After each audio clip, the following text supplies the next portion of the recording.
Bonjour et bienvenue sur lespetitsmoinas.com. Alors la question du jour est de savoir, faut-il investir oui ou non dans un baby cook? Donc faut-il mettre la somme d'une centaine d'euros dans ce petit appareil vert qui existe également en rose maintenant, qui cuira les aliments de votre bébé? Donc quand la diversification alimentaire intervient, on a tellement attendu ce moment-là que finalement on a envie de faire goûter à notre bébé des aliments de la vraie vie, à savoir des légumes et des fruits. Et finalement, c'est également à ce moment-là qu'on fait le choix de savoir est-ce qu'on va acheter les petits pots au supermarché, est-ce qu'on va les cuisiner nous-mêmes. Donc tout ça, ce sont des choix personnels. Donc on peut par exemple avoir envie de contrôler ce que va manger notre enfant. Ça peut également être pour des raisons économiques.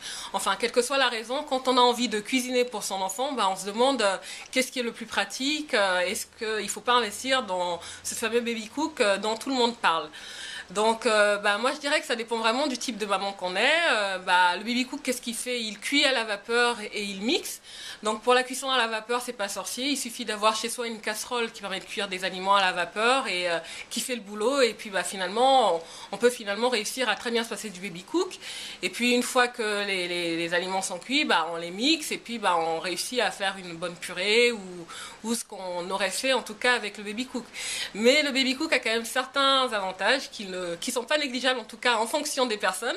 C'est qu'une fois que les aliments sont cuits, ils s'arrêtent, et ça c'est quand même magique. Ça nous évite d'avoir à venir, quand on cuit avec une casserole, toutes les 5 minutes vérifier est-ce que les carottes sont cuites ou est-ce que les pommes de terre sont cuites, est-ce qu'elles vont pas être trop cuites. Enfin, il faut quand même contrôler quand on cuit à la casserole. Il faut toujours être derrière pour vérifier que les aliments sont bien cuits, ont la bonne cuisson.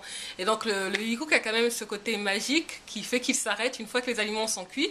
Et puis il y a également ce côté pratique, je veux dire, une fois que les aliments sont cuits, on les prend et puis on les sort du petit panier et on les verse directement à l'intérieur.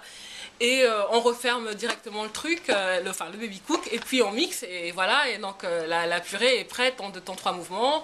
On n'a pas besoin de prendre nos aliments qui ont été cuits dans la casserole et de les transférer dans un robot qui va mixer.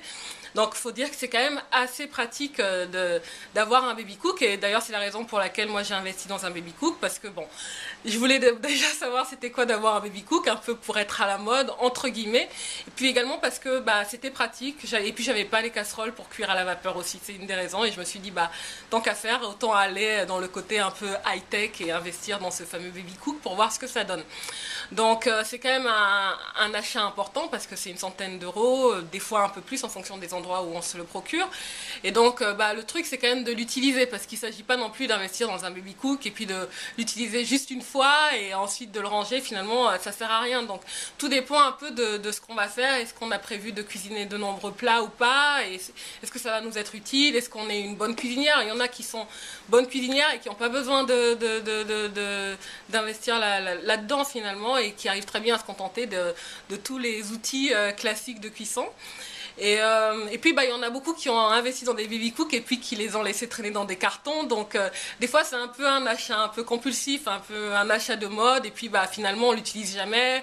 Au moment de faire les plats, on n'est pas prêt, on n'a pas les ingrédients qu'il faut, et donc du coup la prochaine fois, et puis finalement le temps passe, et puis notre bébé n'a même plus besoin d'avoir des purées, et finalement il passe à une diversification un peu plus importante et il mange comme les grands. Donc ça dépend vraiment de ce qu'on a prévu de faire au niveau de l'alimentation de son enfant, mais je pense que c'est quand même un achat intéressant quand on n'a pas les outils qu'il faut, ou quand on est un peu tête en l'air comme moi, et donc c'est quelque chose qui fait très bien le boulot et qui est quand même assez pratique. C'est vrai que c'est cher, mais c'est un investissement.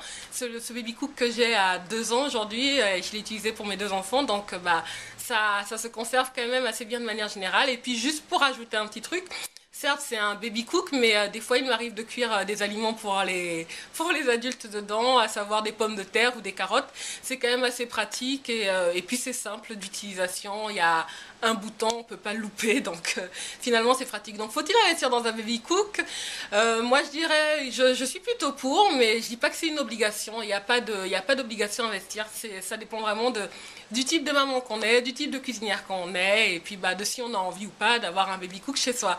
Donc n'hésitez pas à venir sur lespetitsmoinas.com pour nous donner votre avis concernant la question de ce fameux baby cook. Nous vous attendons nombreux. À très bientôt. Ciao!